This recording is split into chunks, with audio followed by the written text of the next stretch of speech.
Pemirsa, dua proyek andalan Indonesia Investment Authority atau INA diproyeksi memberikan kontribusi signifikan terhadap pertumbuhan ekonomi nasional. Dalam laporan terbaru LPEM FEB UI, total manfaat ekonomi dari proyek tol Bakauheni Terbanggi Besar dan Belawan New Container Terminal diperkirakan mencapai 482 triliun rupiah selama masa konsesi.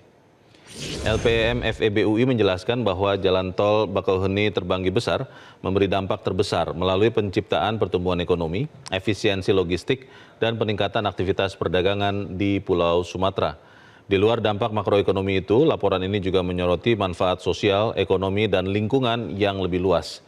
Kehadiran tol yang memangkas waktu logistik diperkirakan menghemat biaya lebih dari 170 triliun rupiah.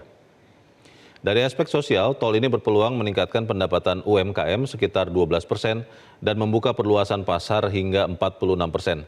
Secara lingkungan, B2B diproyeksi mengurangi emisi CO2 sekitar 1,6 juta ton dan meningkatkan keselamatan jalan melalui sistem pemantauan berbasis teknologi. Sementara itu, proyek Belawan New Container Terminal di Sumatera Utara memberikan dorongan berarti bagi aktivitas perdagangan internasional.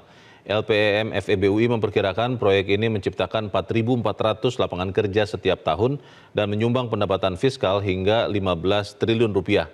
Nilai Economic Benefit Cost Ratio sebesar 1,9 menunjukkan setiap 1 rupiah investasi dapat menghasilkan manfaat ekonomi 1,9 rupiah. Selama masa konsesi, penghematan biaya diperkirakan mencapai 60 triliun rupiah dari penerapan layanan direct call hingga penurunan biaya penanganan terminal.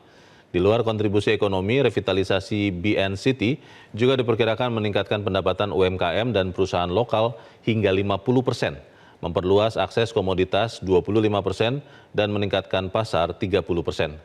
Guru Besar Bidang Manajemen Strategik UI, Sari Wahyuni pun menilai dua proyek investasi tol Trans Sumatera dan Belawan New Container Terminal sebagai halo economic effect untuk arah ekonomi yang lebih baik.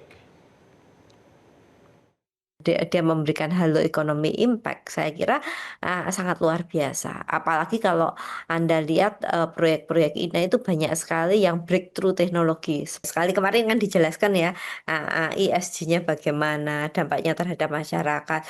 Dulu jarak tempuhnya Anda sendiri merasakan ya. Oh, dan yang kedua misalnya saya ambil contoh yang pelabuhan ya, port yang di Medan itu.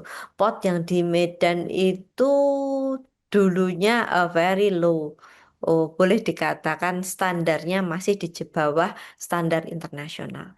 Dengan adanya DP World masuk, itu prosesnya, kemudian sistemnya itu semuanya dibenahin. Dan yang paling penting nih, yang paling penting dengan adanya INA di dalam itu investor itu merasa oke, nanti kalau ada risiko investasi itu kan gede banget. Banyak yang quote unquote adalah kalau di dalam strategik disebut non market capability. Invisible hand-nya banyak gitu. Nah, ini INA. Jelajahi cara baru mendapatkan informasi. Download Metro TV Extend sekarang.